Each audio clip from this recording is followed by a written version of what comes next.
অসমে কংগ্রেসের ভারত জোড়ো ন্যায়যাত্রা নিয়ে অনেকেই বলেছিলেন ভিড় হবে না, তারা এসে দেখে যাক। হাজার হাজার মানুষ শুধু রাহুলকে দেখার জন্য দাঁড়িয়ে রয়েছেন।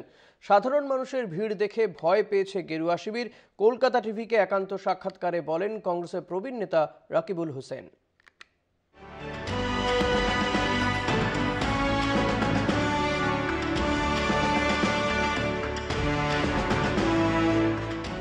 বিজেপির সঙ্গে ভোট কাটার যে অভিযোগ সামনে এসেছে, এখানে হিমন্ত বিশ্ব শর্মার সরাসরি নাম নিয়ে বক্তব্য রাখছেন যিনি, সেই বিস্ফোরক অডিও টেপ যিনি আজকে মঞ্চে এই ধুবড়িতে প্রকাশ করলেন, তার সঙ্গে আমি এখন কথা বলবো। রাহুল গান্ধী এবার ন্যায় যাত্রা শুরু করছিল, ওই সময় তারা কি বলেছিল যে উজনিতে মানুষ আসবো না। আজ আপনি দেখলেন যে যোরহাটের অনেক লোক বাইরে রয়েছে। যেখানে আপনার গোগামুখ বলে ধেমাজি ডিস্ট্রিক্ট, ওখানে তো আপনার কোনো বাইরা ধর্মের মানুষ নাই, হিন্দু কমিউনিটির ট্রাইবেল লোক আছে। একদম রাত্রেবেলা তারা বাইরে হয়ে আসে।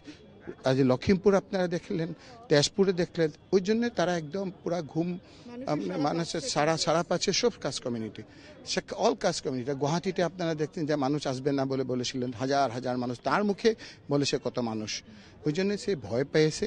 এরকম আপনারা দেখেন যে আমার মনে পড়ছে কয়েকদিনের আগে রেমন রেড্ডিকে এরকম অত্যাচার করেছিল। তার নিজের মেয়ের বিয়েতে যাওয়াটা বারণ করেছিল, জেলে নিয়ে গেছিল, কিন্তু মানুষে খারাপ পালো, তার জনপ্রিয় সরকারকে ইয়ে করলো। ওইটা আলাদা কথা, ওইটা আপনি একটা কথা করলে আপনার অন্য কথা বলেন। আমি মানুষের মনের কথা কইছি, যে নীতির কথা কইছি, আদর্শের কথা বলেছি, ওইটা আলাদা কথা। ওইটা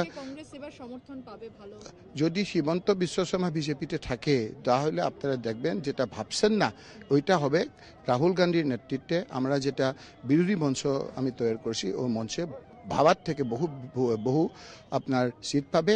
আর এখানে আপনার ধুবড়িতে বদরুদ্দিন আজমলের কে যে এখান থেকে প্রত্যাখ্যান করবে আজকের এই মিটিংয়ে, এটা স্পষ্ট হয়ে গেছে। আমি সুচন্দ্রিমা, কলকাতা টিভি।